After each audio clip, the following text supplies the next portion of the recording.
Muslims are especially charitable, and fasting helps Muslims feel compassion for the hungry and less fortunate. Many mosques hold food drives and fundraisers for charity during Ramadan.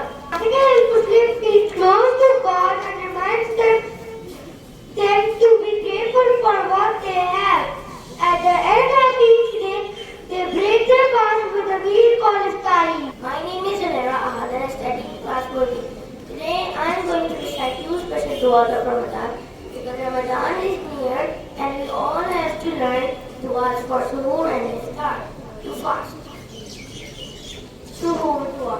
أعوذ بالله من الشيطان الرجيم بسم الله الرحمن الرحيم وبصوم غد نويت من شهر Ramadan.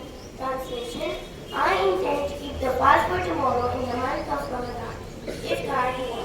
Allahumma inni laka sumtu wa bika amantu wa alayka tawakkaltu wa ala rizqika aftartu. Translation: Oh Allah, I fasted for you and I believe in you and I put my trust in you and I break my fast with your faith. Fasting during Ramadan is an important part of worship that teaches us self-discipline, empathy, and spiritual awareness. Each day, they break their fast with a meal called Iftar.